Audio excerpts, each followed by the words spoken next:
Creature Seekers, I'm Funky Monkey. Welcome to my House of Love. Let's discuss that most contentiously named of creatures, the Flesh Golem. The most famous of these is the creation of Victor Frankenstein, which has led many to name this creation after its creator, which is not unheard of. After all, we have Hoover, synonymous with the domestic vacuum cleaner, and Google, an accidental misspelling of Google, which led their search engine to near ubiquity and the company itself to strange new heights. But let us return to the topic of Dr. Frankenstein's flesh golem, Son, for he is the star of today's subject. I, Frankenstein.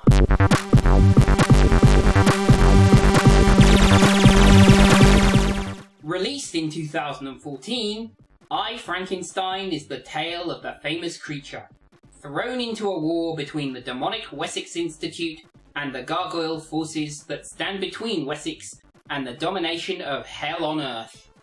Interestingly, this movie, by word of creator at least, is set in the same universe as the Underworld series. And we may yet get to those movies. For now though, prepare for another night of monstrous mayhem with the original man of many parts in I, Frankenstein. Dr. Frankenstein is dead, a victim of the Arctic cold. Frankenstein's creation brings the Doctor's body back for burial, and is promptly ambushed for his troubles.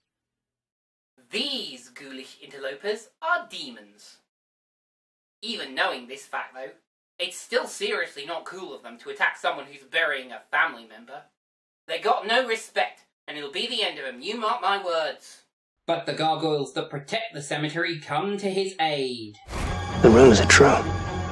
Our hero is brought before Leonore, the Gargoyle Queen. And in a rather windy exposition, the situation is laid out. The Gargoyle Legions were sent by the Archangel Michael to combat the 666 legions of demons spawned by Satan himself in his fall from heaven. I've heard worse. In fact, I've written worse. And the creature is at last named. I should like to call you Adam. Meet then Adam Frankenstein, 2 centuries removed from his creation, and he hasn't just been sitting around. You see, Naberius, a demon prince, has been trying for the past 2 centuries to get his hands on our hero to discover the secrets that Dr. Frankenstein left within him. The science of reanimating the dead itself has been revived by one Charles Wessex. And Wessex has his own designs on Adam, who has recently been recaptured by the gargoyles for reckless brawling. But don't be fooled, my friends. Mr. Charles Wessex is actually the demon Prince Naberius. So why capture Adam? Well, Naberius has this little idea about reanimating the dead and filling these soulless corpses with the souls of slain demons. But is Adam really soulless? Speaking of which, a horde of demons attack the Gargoyles' Cathedral, attempting to seize Adam for Wessex. But shock! It was a feint! Good heavens! The villains are actually competent. Well, Naberius and his head lieutenant are. Not so much the hordes of cannon fodder. Their real plan was to kidnap Queen Leonore and exchange her for Adam. Gideon, Leonore's bodyguard, brings instead Frankenstein's journal, which more than suffices. But Adam's having none of it. And so our hero descends into the belly of the beast.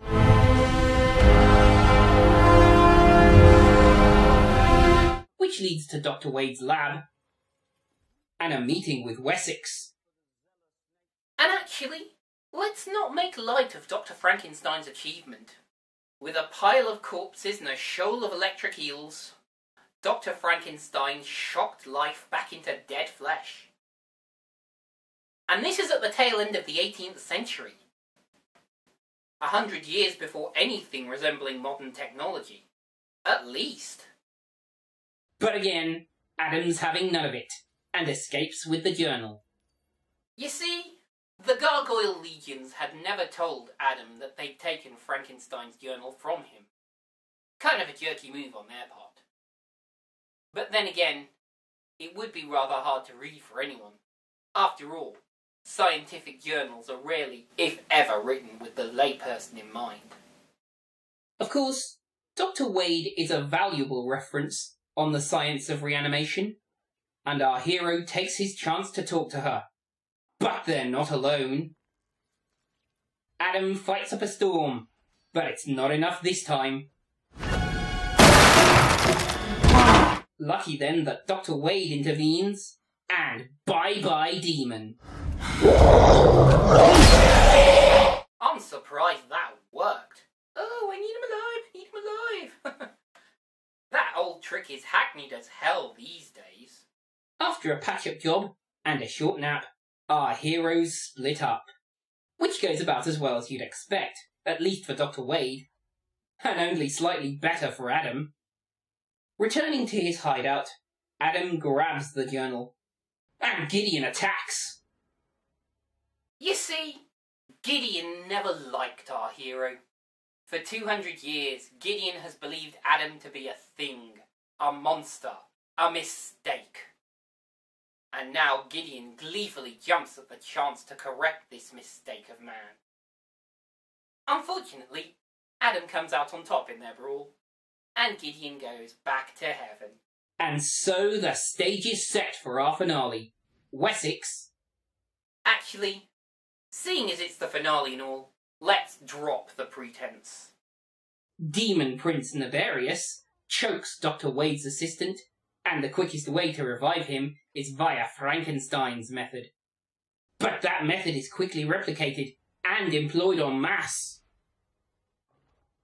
Adam leads the remaining gargoyles to Nefarious, and the two sides battle it out.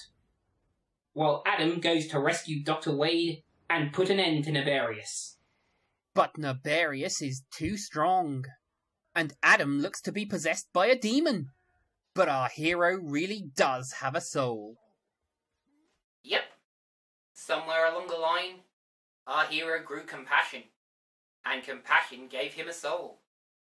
Or something like that. Thus, we have today's lesson.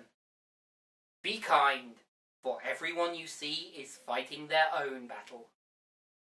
And in death, the Wessex Institute suffers its master's fate. And so our movie ends with Adam finally embracing his role as protector of humanity. Adam Frankenstein, superhero! It's been done. But anyway, that was I, Frankenstein. And you know what? I'm gonna put this one into the House of Love. This movie is dark. Tonally, visually dark. And it betrays its comic book roots and its premise. Frankenstein caught in a war between gargoyles and demons? It sounds like a 12-year-old's creative writing story. And yet, for all the ridiculousness of the premise, the performances aren't that bad. By necessity, there is a lot of dour, overwrought seriousness in all of the performances. And Yvonne Strahovski plays in-control heroine so much better than confused damsel, but she acquits herself well here. Bill Nighy, once again, is a one-note British villain, though his simmering malice does brighten any villain role. Aaron Eckhart does his best Wolverine impersonation, and the character of Adam does get a few snappy lines. And, for a slender 78 minutes plus credits, it at least manages a flow. Scenes occasionally chop between places, but the movie follows its titular character for the most part. And aside from a couple of exposition dumps, the movie does show its plot rather than telling. Overall then, the tale of Adam Frankenstein, like the man himself, may not be more than the sum of its parts, but it's certainly entertaining, and, in my own opinion, surely worth an hour and a half of your time. I've been Funky Monkey, wishing you good days, great entertainment, and the discovery of your higher purpose. So long, folks.